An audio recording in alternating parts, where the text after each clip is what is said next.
They've been about every 3 foot apart. This is 9 days, I think it is, ain't it, RW? Like 9 days after planting them. Something like that. And then this is a banana cantaloupe sprout.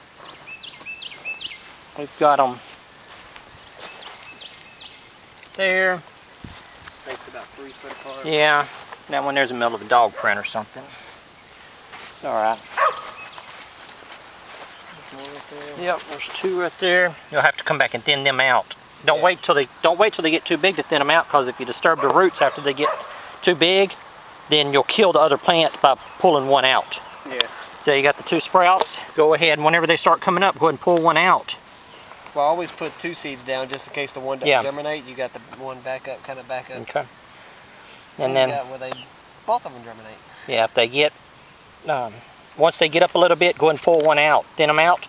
If you wait too long, thinning them out will kill the other one that you leave, because it disturbs the soil around the roots.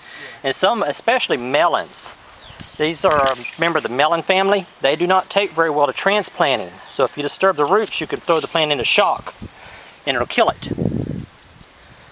Squash, okra, melons, anything like that, you should plant from seed directly and not from transplants. This is a potato plant about 6 weeks after planting. You can see how big it is. About 18 inches across at the widest point. Maybe about 8 to 10 inches tall.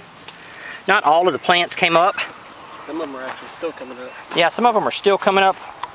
Like that one right there. I think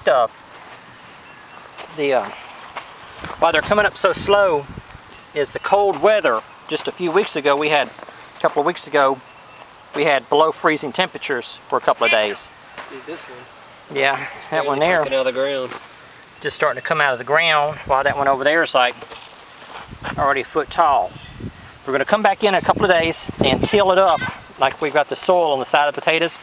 We'll come in and till up on the other side, mix in some triple 13, maybe some herbicide, and then hoe up this soil around the potato plants to get them growing even taller. These are snap beans that we planted, I think 9 days ago, and they're already anywhere from just sprouting to 3 to 4 inches tall. And you can see they're probably some of them are 4 inches wide, 3 to 4 inches wide. This is only 9 days after being planted.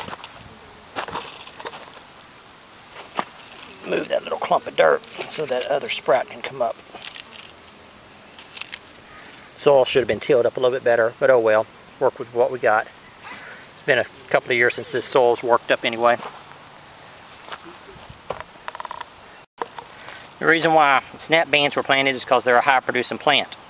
Once these mature in about 45 days, we'll be picking them every day to every 2 to 3 days.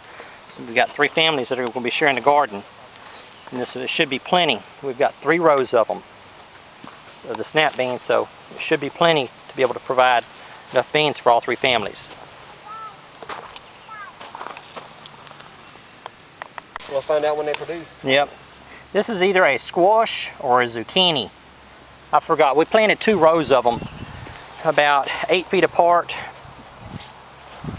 And so far we've only got 1 sprout, which is okay.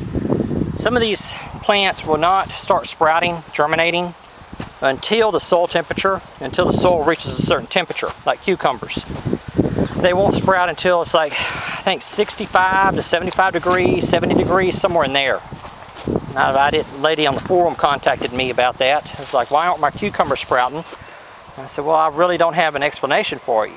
And then whenever the soil reached a certain temperature, she sent me a message on the forum and told me that everything was starting to sprout. So this may be a little bit too early for squash and zucchini. Once it warms up a little bit, it'll be all right. They'll come on up.